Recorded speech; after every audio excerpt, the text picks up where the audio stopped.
Muito bem, amigo ligado no programa Brasil Consciência em todo o Brasil. Você que nos assiste pelas distribuidoras da TVT e também pelo Sistema NET aqui no canal 3 de São José dos Campos. Estamos começando mais uma edição do nosso programa, hoje com um assunto totalmente diferente daquilo que a gente está acostumado a abordar, ciência da história natural, paleontologia. Vamos falar da descoberta do último espécime de dinossauro no Brasil e também mais detalhes a respeito desse estudo e de todos os outros estudos nesta área no país. Para conversar conosco hoje, direto no link lá com Santa Maria, o paleontólogo Rodrigo Miller, um dos responsáveis pela pesquisa que culminou na localização, na descoberta do dinossauro com pescoço longo mais antigo do país, possivelmente um dos mais antigos das Américas. Bom, falando nisso, vamos direto então lá a Santa Maria com o Rodrigo. Rodrigo, tudo bem? Já está linkado aqui conosco. Conta pra gente um pouquinho como é que foi essa descoberta e que animal é esse, qual a importância dele, qual a relevância dele para a paleontologia brasileira. Boa tarde, Rodrigo. Olá, tudo bem? Obrigado pelo convite. Esse dinossauro ele é muito importante pelo excelente grau de preservação dele, porque ele é o primeiro dinossauro completo do Brasil. Até então a gente nunca havia encontrado uma ossada, né, um esqueleto completo de um dinossauro. A gente tinha esqueletos completos de outros animais, mas não de dinossauros. E além disso, por estar completo, ele traz muita informação anatômica para quem estuda a origem dos dinossauros.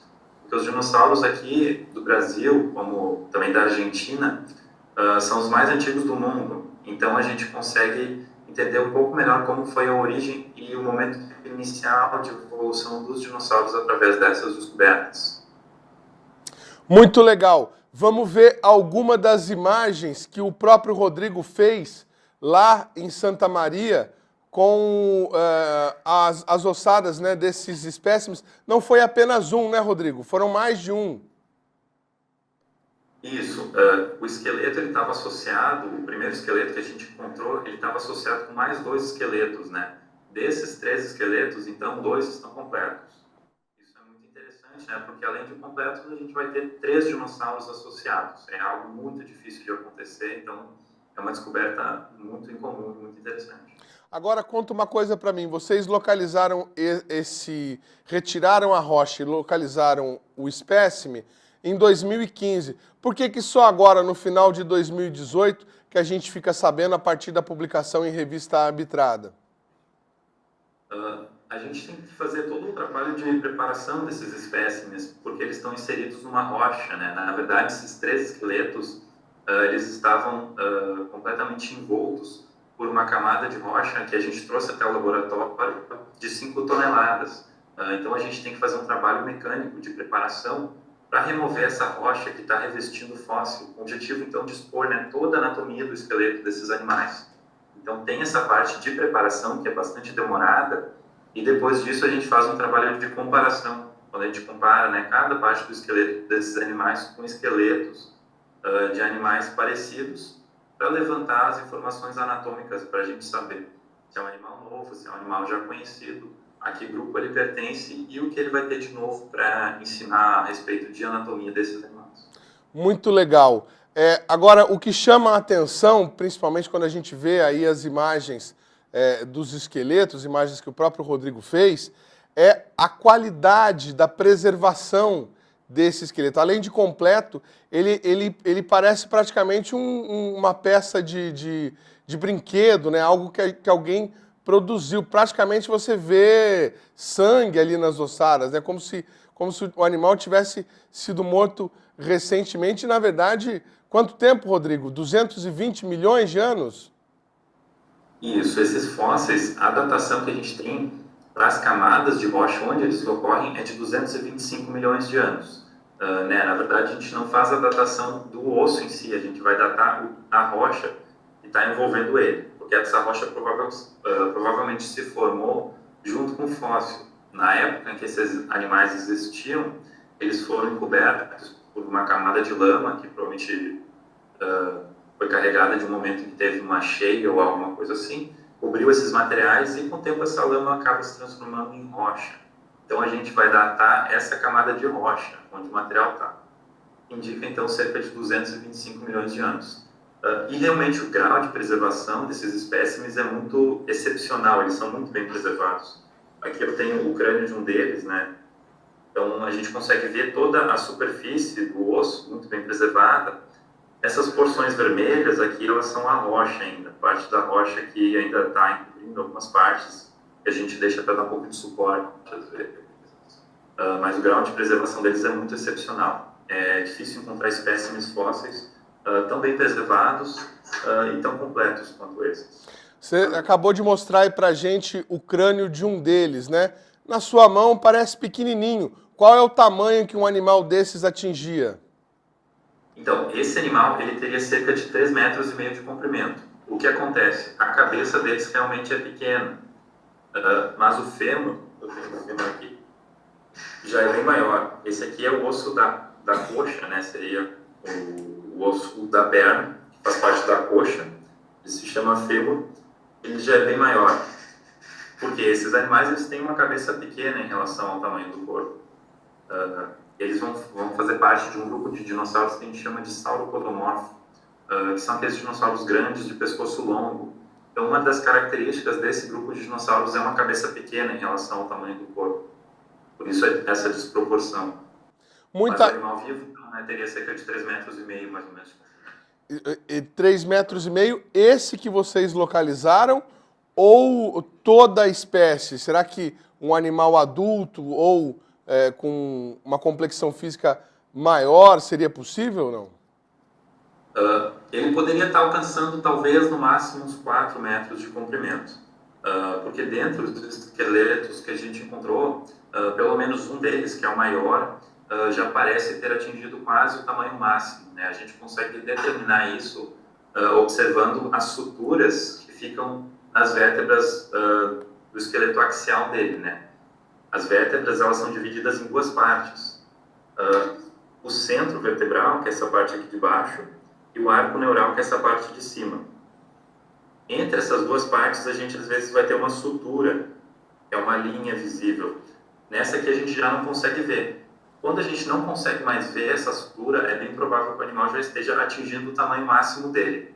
Então, a maioria das vértebras desse animal não tem mais suturas visíveis, indicando que ele já está quase atingindo o tamanho máximo dele.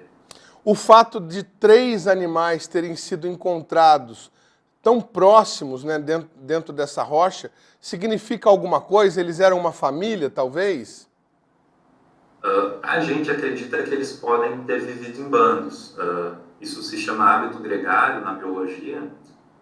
Então, como eles estavam associados e apresentavam o mesmo grau de articulação, a gente acredita que eles devem ter morrido juntos. E por terem morrido juntos, é bem provável que eles tenham vivido juntos.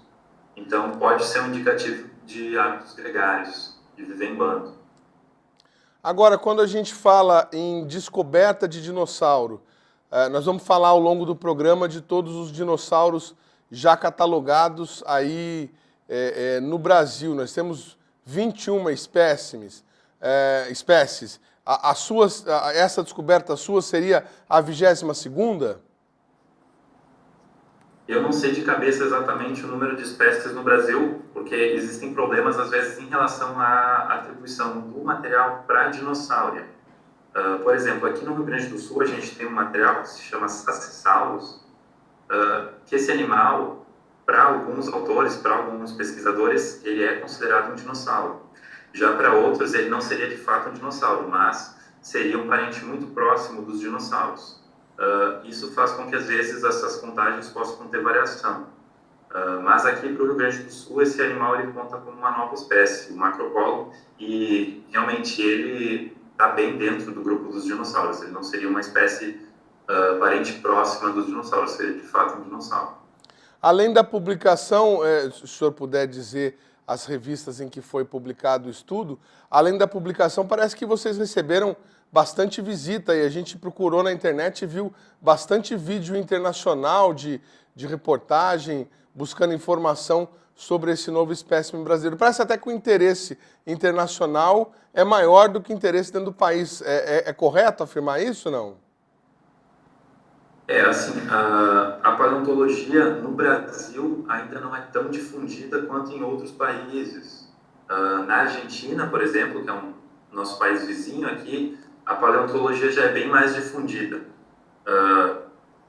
Talvez é uma questão através de meios de divulgação, né, como essa própria matéria que vocês estão fazendo, talvez a gente consiga difundir cada vez mais a paleontologia. É algo que em outros países às vezes já é mais abordado na escola mesmo, né? Mas realmente o Brasil ainda não tem toda essa cultura de paleontologia que outros países vão ter. O senhor tinha perguntado sobre a revista. Isso. O nome da revista é Biology Letters, e acabou, né, sendo publicado no volume agora de novembro esse espécime. Então, a gente publica materiais geralmente em revistas internacionais, por conta do alcance total que a pesquisa vai ter, para que ela tenha, né, justamente esse impacto, né, mais grande na área. Isso muda alguma coisa aí com relação a investimentos, incentivos, para vocês poderem continuar a pesquisa? Santa Maria já tem uma tradição aí na pesquisa de paleontologia, inclusive na descoberta de jazigos, ossadas. Na verdade, não vai influenciar diretamente, né, mas mostrando que a gente tem todo esse potencial fossilífero e apresentando ele em revistas mais tradicionais, realmente, né, na área, revistas importantes para a ciência, talvez a gente consiga arrecadar mais fundos quando a gente busca recursos através de projetos ou coisa assim. Mas diretamente, né, por publicar o estudo, a gente não ganha um recurso para fazer pesquisa a mais. A gente apenas está dizendo, né, que a gente tem esse potencial de contrafósseis importantes aqui e a gente tem um patrimônio fossilífero importante e que ele deve ser, né, protegido e estudado. Patrimônio fossilífero, aprendi uma palavra nova. Enquanto a gente está conversando, Rodrigo, estou mostrando aqui para o nosso telespectador as imagens, aquelas ilustrações que vocês me passaram, inclusive pode até falar o nome do ilustrador que fez. Isso aí seria a compreensão que nós temos de como seria esse animal vivo e andando aí pelas terras brasileiras. Isso, o artista que fez as ilustrações é o Márcio Castro. Então, esses animais, a gente não tem como saber exatamente como eles eram, né, em alguns aspectos, como, por exemplo, a cor ou algo assim. Isso vai acabar ficando ao encargo do artista responsável por fazer a ilustração. O que a gente tenta fazer é seguir algumas partes da anatomia dele, mantê-las corretas. Então, essa, né, imagem que vocês estão passando é mais ou menos como esse animal seria, como a gente imagina que ele seria através do que a gente consegue ver do esqueleto dele. Mas em termos de cor ou coisas assim, a gente não tem como ter certeza. Para quem é leigo, isso que a gente está vendo meio verde, meio marrom, é pele, é escama, é algum tipo de couraça? O que seria isso, Rodrigo? Seriam escamas, é algo parecido com os répteis mesmo. Em alguns dinossauros, a gente tem preservação de penas. No entanto, nesse grupo de dinossauros ao qual ele pertence, que é o grupo dos sauropodomorfos, a gente não tem ainda evidências de penas. Por conta disso, a gente representa esses animais com escamas. Muito legal. Enquanto a gente está falando também, está aparecendo as imagens da retirada da rocha, né, com o trator ali, todo aquele trabalho. Como é que vocês chegaram à conclusão de que naquele buraco, naquela rocha, tinha um dinossauro? Então, havia alguns elementos ósseos, vértebras, né, parte do fêmur, aparecendo na rocha. Então, a gente imaginou, ali tem um animal. Então, começamos a expor ele e, à medida que a gente estava trabalhando para expor aquele esqueleto, começaram a aparecer mais ossos que seriam de outros animais. Então, foi a partir daí que a gente começou a imaginar, né, que tinham pelo menos 3 animais ali. Mas já haviam alguns elementos ósseos sendo expostos ali, que já estavam aparecendo quando a gente chegou. Rodrigo, eu não sei se eu me fiz entender, é porque a gente está vendo a imagem aqui e há um grande buraco, né? A rocha está abaixo de uma camada de terra, parece ali em torno de 2 metros, onde a rocha foi escavada. E a pergunta é, como é que vocês sabiam que debaixo daquela terra tinha uma rocha e que nessa rocha tinha um dinossauro? É um trabalho que vocês vão cavando até chegar a essa conclusão? Não, na verdade, no nível do solo, onde a gente caminha, em cima mesmo, às vezes aparece alguma ponta de algum osso, alguma coisa assim, Algum indicativo. Então, a gente, quando vê essa parte desse osso aparecendo na superfície, a gente vai começar a cavar, né, para baixo, digamos assim, para limitar um pedaço de rocha que a gente leva até o laboratório. A gente não vai cavar em algum local sem ter evidência de que tem algo ali. A gente só vai cavar se a gente notar que tem algo aparecendo inicialmente. Legal. Além desse encontro, né, desse animal, vocês estão trabalhando nesse momento em algum outro ponto aí em Santa Maria? Sim, a gente tem vários sítios já registrados aqui que a gente visita periodicamente. Tem pontos em que a gente tem escavações mais permanentes, né, com o objetivo de expor a camada inteira onde existem fósseis. E tem sítios que a gente apenas vai visitando periodicamente para ver se aparece algum material a mais ou algo assim. Então, sempre vai ter algum trabalho de campo sendo realizado no momento, porque a região aqui ela é muito fossilífera, tem muitos fósseis. Então, dificilmente a gente não vai ter algum fóssil em algum sítio aparecendo, né, para que a gente colete. Bem legal. Então tá certo, nós vamos para um rápido intervalo, já já a gente volta com muito mais informação sobre esse dinossauro e sobre outros dinossauros brasileiros encontrados em território nacional. É um instante só, não saia daí.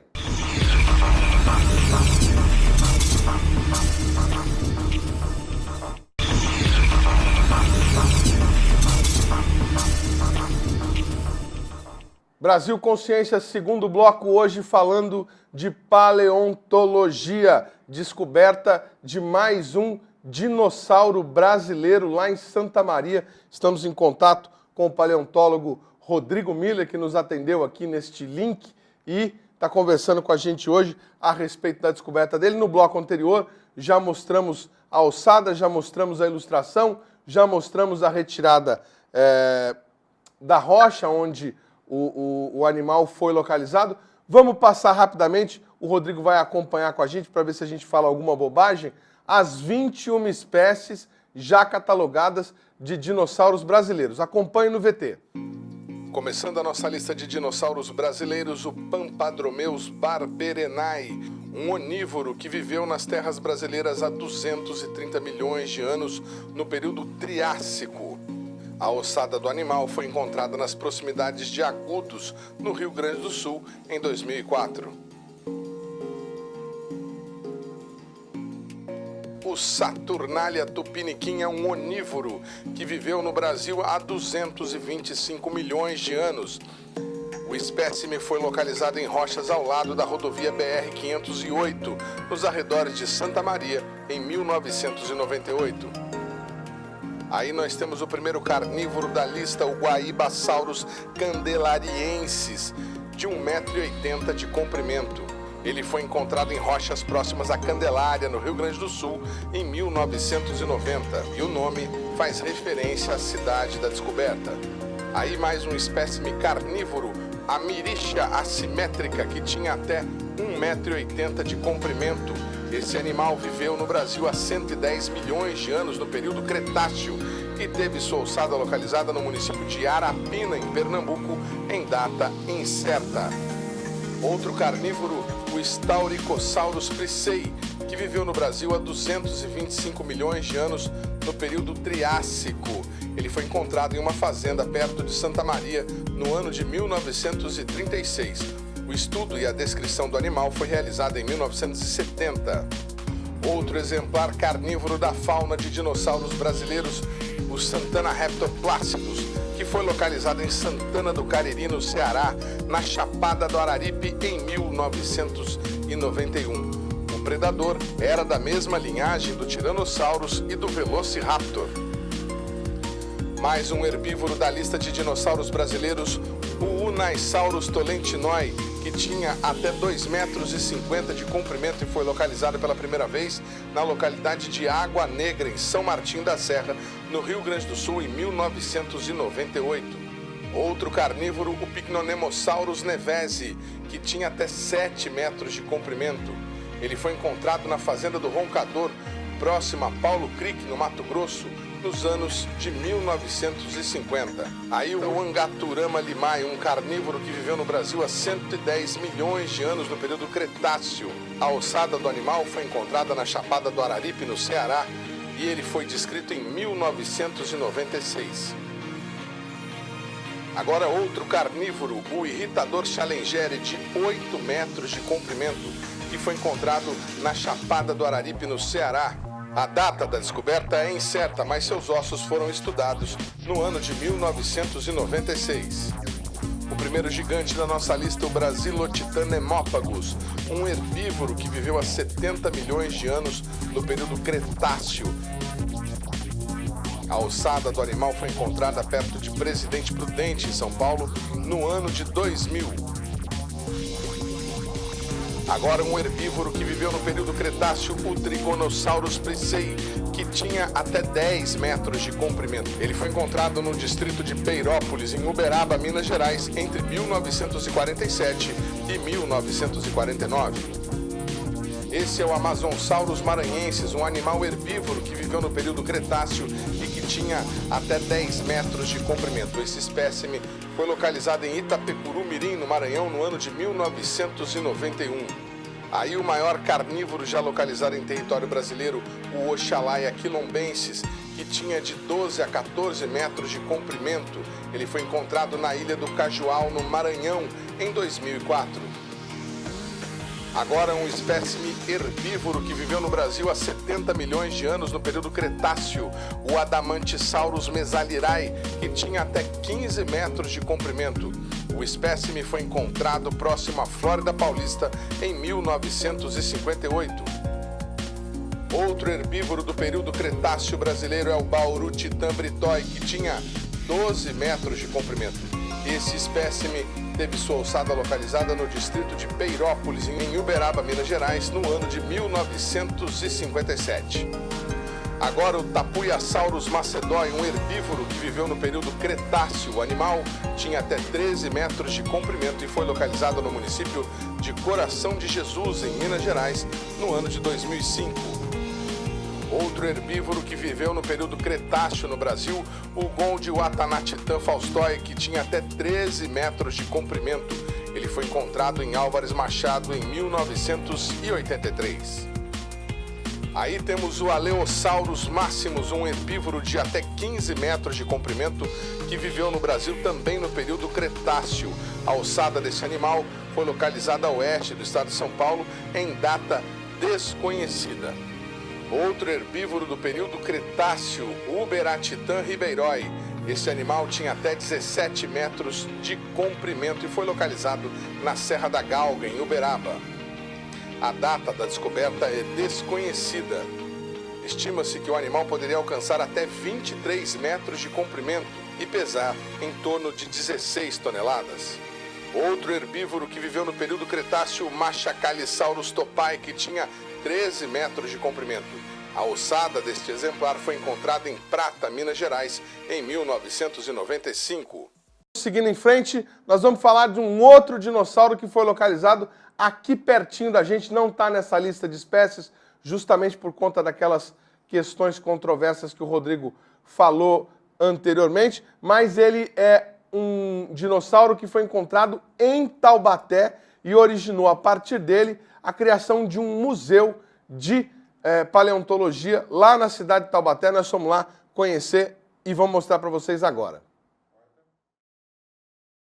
O Paraphthornis brasiliensis foi um animal que pertenceu à família conhecida como aves do terror, que viveu em todas as Américas há aproximadamente 23 milhões de anos. Existiram durante todo o terciário, né, da América do Sul. Então, foram extintas até recentemente, vamos dizer assim, no Pleistoceno, certo? Alguns milhares de anos elas foram extintas. Eram aves carnívoras, caçadoras e não voadoras. Elas não eram aptas ao voo, perderam o voo. Com cerca de 2,60 metros de altura e 180 quilos aproximados, essas aves eram caçadoras vorazes e provavelmente agiam em bandos. Aí tem os principais ossos. Existem mais fragmentos que a gente ainda tenta colar, emendar e fazer, mas não está surgindo mais muito novidade. Mas nós conseguimos a restauração do crânio por completo, do tamanho dele, né, das pernas, da asa, que é muito pequena, e da coluna vertebral, e também o que faltou para a gente de bacia, de pelvis, de um modo geral, a gente se baseou em outras espécies muito próximas, que nós temos perto de umas 20 espécies na América do Sul conhecidas desse grupo de aves, né? Quase todas da Argentina principalmente, mas também do Uruguai e até da América do Norte nós temos uma também. Então, essas aves eram típicas da América do Sul, carnívoras, e elas dominaram aqui, ao contrário de outros continentes onde os mamíferos carnívoros eram dominantes, né? Aqui na América do Sul foram aves. O espécime foi descoberto no final da década de 70 na cidade de Tremembé e se tornou conhecido mundialmente com réplicas espalhadas por diversos museus em todo o planeta. A descoberta também acabou mudando a vida deste médico ortopedista apaixonado por aves. Houve um tempo em que eu dava aula na faculdade e teve uma greve muito prolongada e o tempo disponível me levou a usá-lo de outra forma. E por acaso eu fui procurar por fósseis em Tremembé e por muita sorte, não tenha dúvida, foi encontrado esse bicho. Então eu quis estudá-lo mais. Na época eu fui até o Rio de Janeiro e ofereci para outros paleontólogos para descreverem, mas quando eu conversava com eles, ninguém tinha muito conhecimento, os paleontólogos não eram de aves. Então eu conhecia mais aves e ortopedia, eu conhecia osso. Então eles me estimularam que eu deveria descrever. Aí eu descrevi essa ave e curiosamente existiam outras aves nos museus que me ofertaram inclusive para descrever. O caminho entre a medicina e a paleontologia foi longo. Durante muito tempo, Alvarenga manteve sua coleção exposta dentro de casa. Ele foi acumulando peças em troca de réplicas do Parasaurus até que surgiu a oportunidade para construir o museu. Muitos museus, da América do Sul principalmente, mas no mundo, tanto na América do Norte como na Europa, estavam interessados em ter uma cópia. E uma réplica, não é isso? Uma cópia igual. Então, propuseram de comprar. E eu falei, não, eu não quero vender. O que você teria para dar em troca de uma réplica? Então eu comecei a conseguir outras réplicas, aqui tanto da América do Sul mesmo, da Argentina, do Brasil, da América do Norte, da Europa. Então eu comecei a fazer uma coleção na minha casa. Quando apareceu o prefeito de Taubaté, na época o Bernardo Ortiz, não é?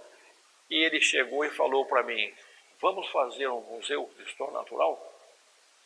E parece que aquela pergunta naquela hora foi exatamente na hora certa, né? Então houve essas coincidências realmente da vida, do mundo, e aí aos poucos eu comecei a deixar a medicina e me dedicar a isso.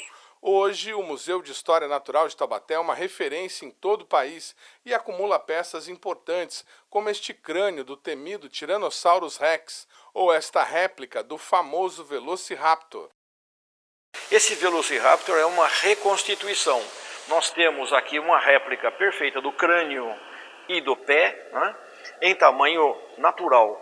O Velociraptor, ele é, para muitos visitantes do museu, uma decepção, porque no filme do Spielberg, ele parece ter uns 3, 4, 5 metros de altura, e na verdade o Velociraptor, ele era desse tamanho.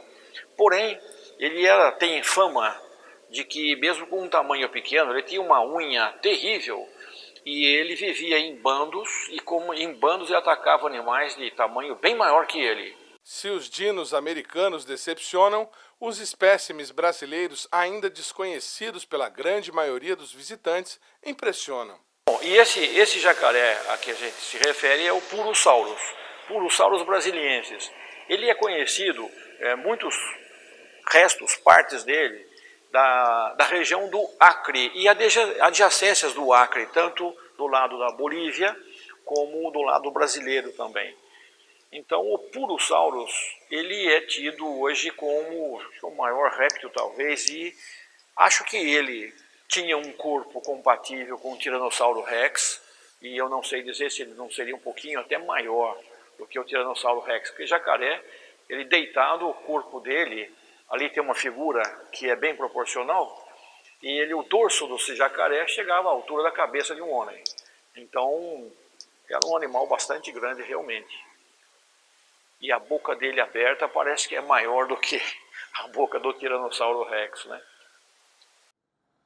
Legal aí, então, as informações para quem quiser visitar Museu de História Natural lá em Taubaté, aberto de terça a domingo, tem lá suas taxas, sua maneira de visitar com escolas. Quem quiser mais informações, Museu de História Natural de Taubaté, site na internet, lá com tudo na mão para você poder se informar.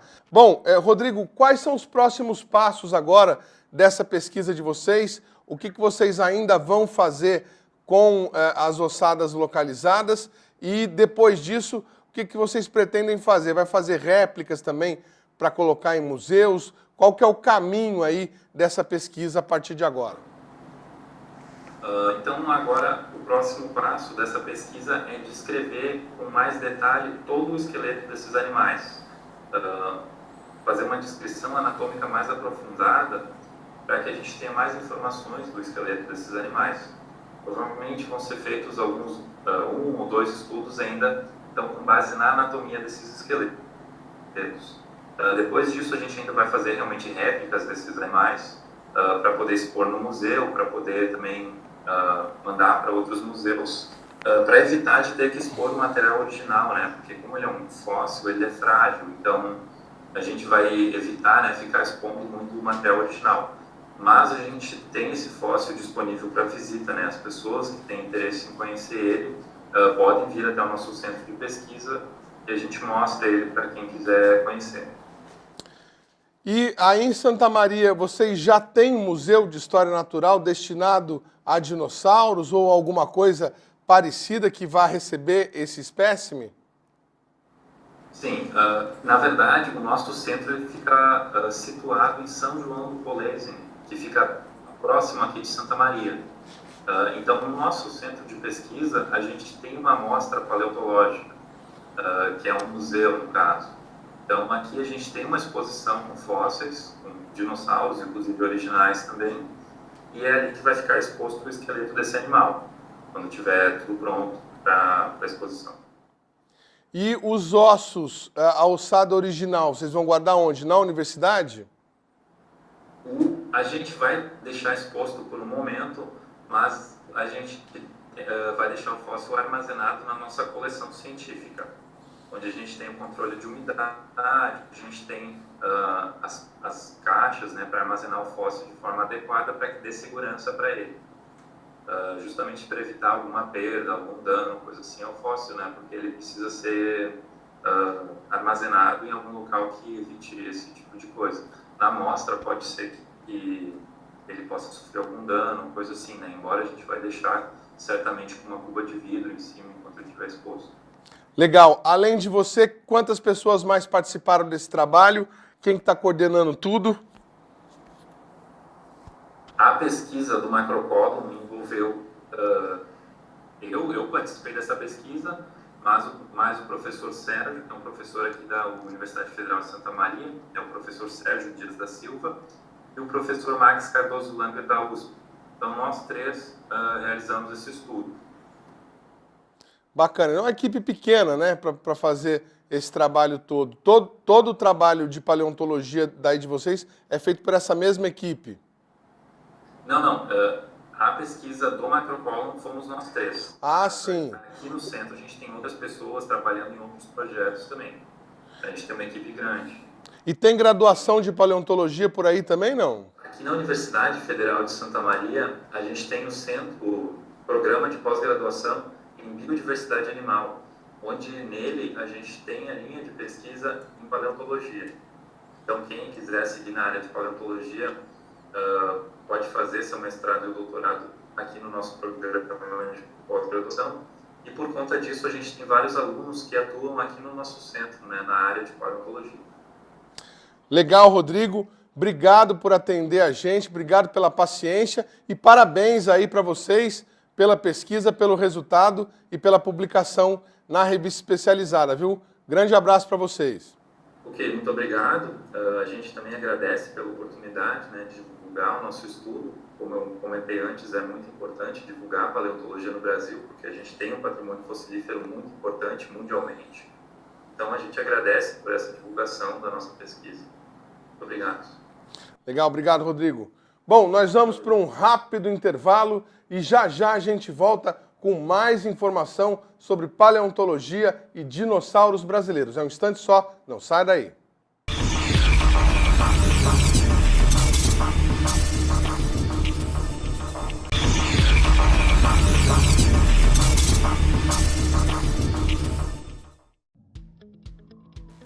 O Centro de Tecnologia da Informação Renato Archer tem colaborado para o desenvolvimento de réplicas de dinossauros e para reproduzir em computador como seria a movimentação dos animais que viveram no Brasil. O instituto, que fica em Campinas, atua, entre outras áreas, com modelagem 3D para a área médica, mas tem trabalhado para ampliar o acervo do Museu de Paleontologia de Monte Alto, que fica também no interior de São Paulo. Esses modelos de Monte Alto, a ideia era você fazer os modelos justamente para pessoas que têm deficiências visuais poderem pegar o modelo fóssil e ver como que é a estrutura.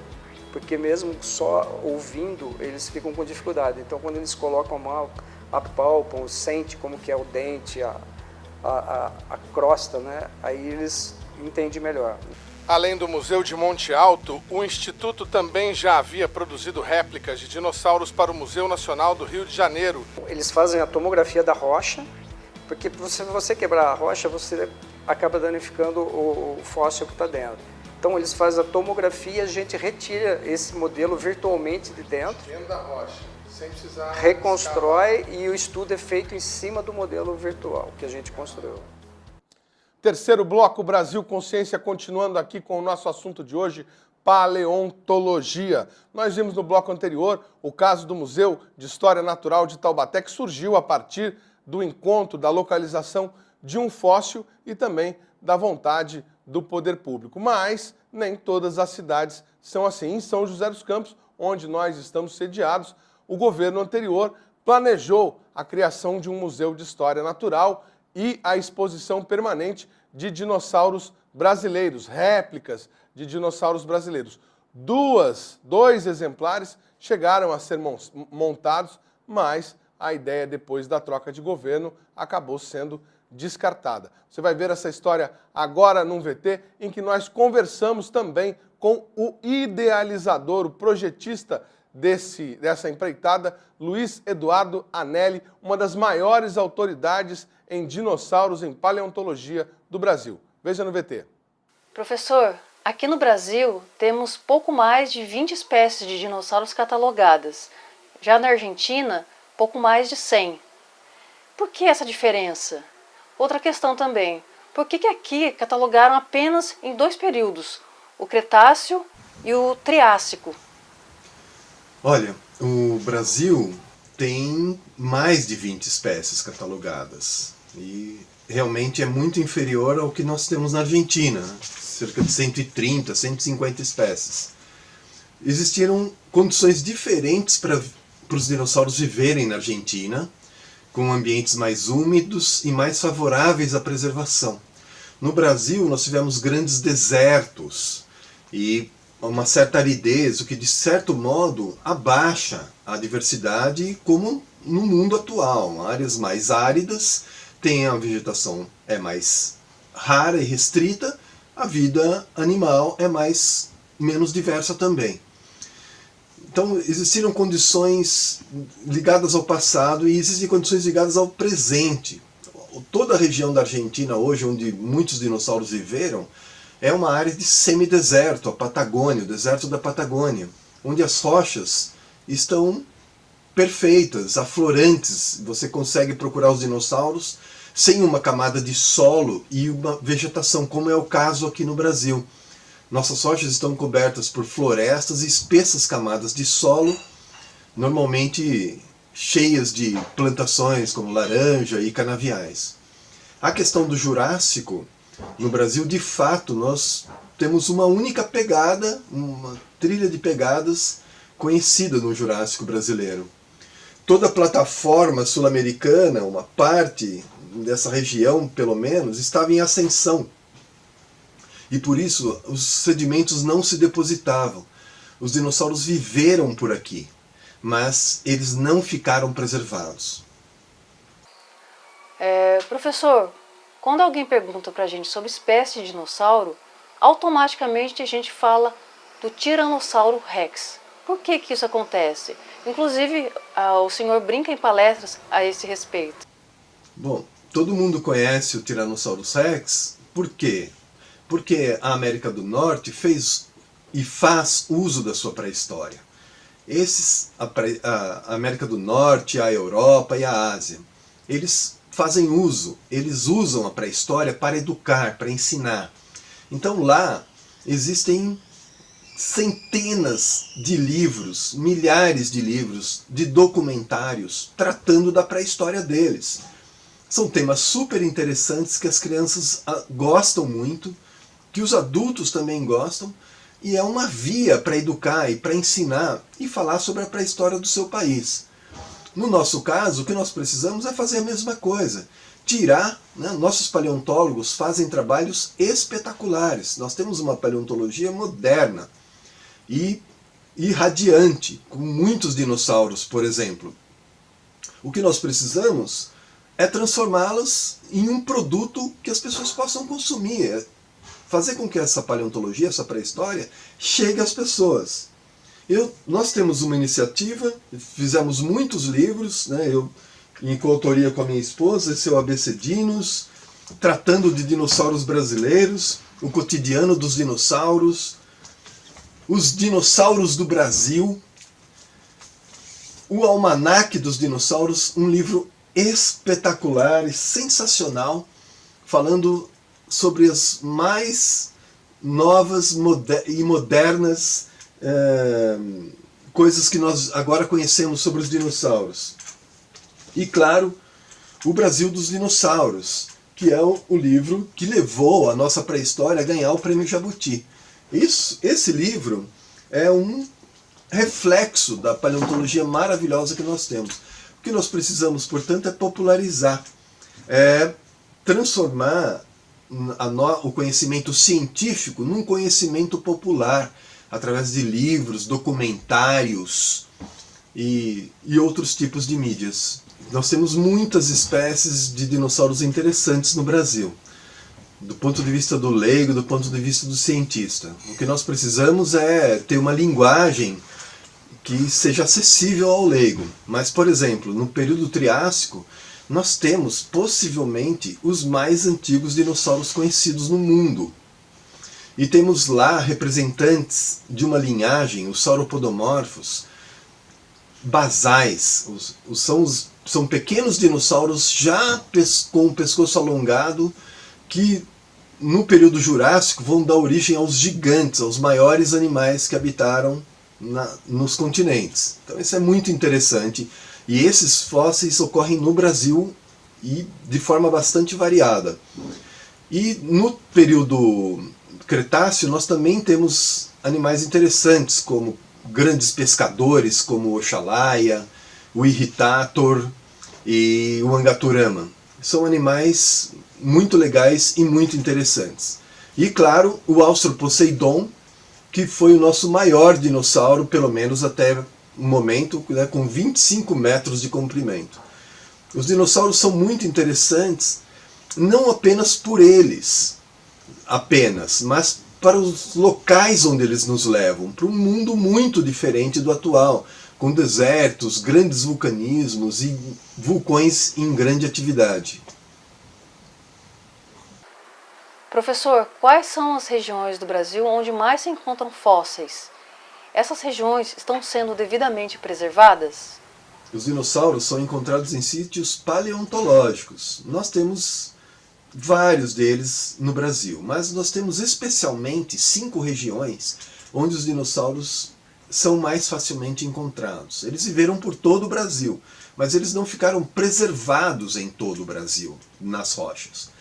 Então nós temos o Rio Grande do Sul, que é o período Triássico. Eles têm feito muitas descobertas lá. Eles possuem uma paleorrota que ajuda a preservar os sítios paleontológicos dele. O Rio Grande do Sul, sem dúvida, é o nosso maior sítio de dinossauros no Brasil, em rochas do período Triássico. Nós temos no estado de São Paulo e Minas Gerais, rochas do período Cretáceo, com grandes dinossauros, predadores, como Abelissaurídeos e Titanossauros. Temos um sítio espetacular, importantíssimo no Ceará, na Chapada do Araripe, de onde nós conhecemos apenas 4 dinossauros, mas é uma situação difícil para que dinossauros fossem preservados. Mas lá nós temos centenas de insetos e peixes e plantas preservadas de forma magnífica. Nós temos um imenso sítio de pegadas na Paraíba, talvez o maior sítio de pegadas de dinossauros no mundo. E no Maranhão tem a Laje do Coringa, que também é uma fonte de uma grande quantidade de ossos de dinossauros. São essas as principais regiões no Brasil. Sobre a questão da preservação, se nossos sítios são preservados, bom, sabe como são as coisas no Brasil, né? Então nós temos hoje no Araripe um geoparque. É o único geoparque da América do Sul. Lá você pode visitar as rochas, olhar os fósseis no lugar onde eles ocorrem. É possível até que você encontre os fósseis lá in situ, no lugar onde eles foram preservados. Uma iniciativa como essa, de um geoparque com infraestrutura para visitantes, é a forma mais eficaz para se preservar e divulgar. É o único que nós temos no Brasil. Nós temos outros sítios paleontológicos, temos a Paleorrota no Rio Grande do Sul, que é uma estrada que vai passando por várias cidades, onde existem museus com fósseis de dinossauros e bonecos de dinossauros. Essa também é uma forma muito eficaz, que é trazer o conhecimento da pré-história para a população e mostrar para eles o valor que tudo isso tem para a educação e para o turismo. Professor, o que seria necessário para divulgar mais esse estudo que vocês fazem na área de paleontologia? E o que seria possível, né, que vocês imaginam que seria para melhorar e ampliar esse estudo? Olha, uma forma de se conseguir e se prosperar com a paleontologia no Brasil é a mesma receita para tudo. É mostrar a importância dela, né? Aqui nos Estados Unidos, todas as grandes capitais, muitas cidades possuem museus com a pré-história deles retratada. As crianças, nós visitamos crianças nas escolas em Utah, as crianças aprendem sobre a pré-história do estado. Elas sabem como a geologia construiu a paisagem na qual eles moram atualmente. Então o que nós precisamos? Nós precisamos levar nossa pré-história para as escolas, falar sobre a pré-história, ensinar geologia para elas, paleontologia para elas. Tudo que nós temos hoje no mundo, em todo o Brasil, é um resultado de uma construção geológica e biológica que nos leva a centenas de milhões de anos nas profundezas do tempo. Quando nós aprendemos isso, nós ganhamos uma consciência ambiental. Nós sabemos como tudo foi construído. Os dinossauros viram a América do Sul nascer, viram grandes vulcanismos que arrasaram com o mundo aqui na América do Sul, e viram o impacto de asteroides, o surgimento de montanhas. Eles nos ensinam muitas coisas, nós podemos aprender muito com os dinossauros. E uma forma de de fazer com que a paleontologia prospere é levá-la ao público e mostrar a sua importância para eles. Professor, o senhor tem acompanhado os estudos da descoberta realizada em Santa Maria sobre o macrocólum? E para o senhor, qual que é a importância dessa descoberta, dessa espécie, para a paleontologia brasileira?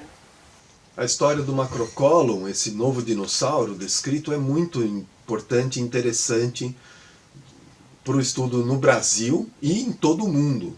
O macrocólum foi encontrado junto com outros 2 esqueletos da mesma espécie, o que pode mostrar já que desde o início da história os dinossauros já se reuniam em grupos ou em pequenas manadas. Isso é uma ocorrência muito nova para essa idade. O macrocólum também tem características que nos mostram o caminho desses pequenos dinossauros em direção aos maiores gigantes que já habitaram os continentes. Ele tem o pescoço já muito alongado, com as vértebras cervicais alongadas, a cabeça reduzida, mostrando que já era um animal que podia se alimentar no alto das árvores. Estava começando essa linhagem super importante dos gigantes dinossauros saurópodes. E isso foi encontrado no Brasil, num período onde os fósseis são raros em todo o mundo, que é o período Triássico. Professor, em 2016 o senhor participou de um projeto em São José dos Campos de instalação de uma exposição permanente de dinossauros brasileiros. Como que o senhor recebeu a notícia de que esse projeto não seguiria adiante? Bom, a experiência em São José dos Campos foi maravilhosa, porque a Prefeitura e a Secretaria da Educação nos pediram um parque que contasse a pré-história e a história da vida, e que incluísse dinossauros e aqueles voadores, os pterossauros. Nós fizemos tudo isso, tivemos um projeto imenso com o Nivaldo Vitorino, que fez toda a museografia. Construímos o esqueleto de um grande dinossauro brasileiro, o Oxalaia, e de um grande pterossauro brasileiro. E então o projeto foi abandonado. E agora, após meses ou 1 ano, ele foi retomado novamente, e essa estação Ciência em São José dos Campos foi aberta, com apenas uma parte desse material. Então, é uma experiência de você ter um ovo que o pintinho não sai de lá, né?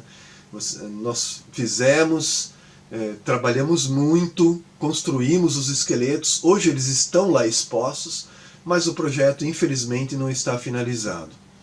Acho que uma iniciativa boa que a Prefeitura e a Secretaria da Educação poderiam ter é retomar esse projeto, e tão interessante, tão bonito, que conta sobre a pré-história do mundo e a pré-história do Brasil, lá em São José dos Campos. Um projeto único, que não existe em nenhum lugar do Brasil.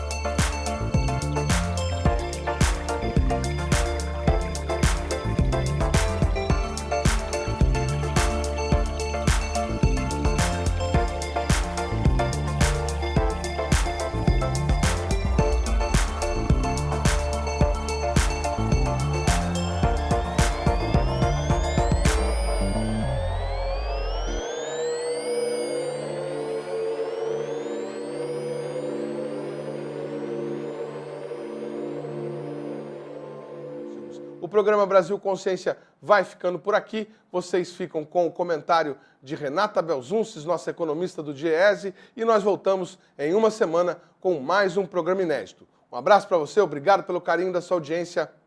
Tchau! A venda da Embraer para a Boeing colocou desde o início um questionamento que não foi resolvido e não foi sequer debatido pelo governo e pela própria companhia. Sobreviverá o que restará da Embraer? A sua divisão comercial passará para o controle da Boeing. Nós ficaremos sem saber, nós estamos sem saber, não há condições de saber, porque não foi respondido Se haverá novos projetos sendo desenvolvidos no Brasil, daqui a 10 anos, por exemplo, ainda teremos uma indústria de aviação comercial? Não sabemos. Não há clareza sobre essa resposta. As divisões que restam, as divisões de defesa e segurança e aviação executiva, elas não têm a mesma, nunca tiveram, não têm a mesma lucratividade que o segmento comercial tem. A sinergia entre esses três segmentos era uma das chaves do sucesso da Embraer.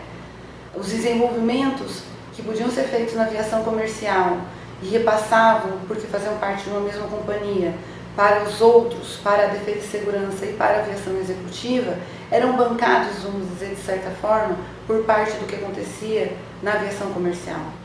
A defesa também é capaz de realizar grandes desenvolvimentos, mas não tem agora a quem repassar. A aviação executiva é só um pequeno segmento para o qual não dá conta, não é o necessário receptor de todos os desenvolvimentos que podem vir a ser desenvolvidos na área militar e que necessariamente têm que ser bancados pelo governo. Sobreviverá o que restará da Embraer? Hoje se fala em nova Embraer e em velha Embraer. Não existe nova Embraer. O que existe é uma empresa que foi adquirida pela Boeing. E o que restará, e que essa sim será a Embraer, nós não temos garantias de sobrevivência também. Poderá ser o fim da indústria aeronáutica no país, de todas as conquistas ao longo de mais de 60 anos? O que pensaria Santos Dumont?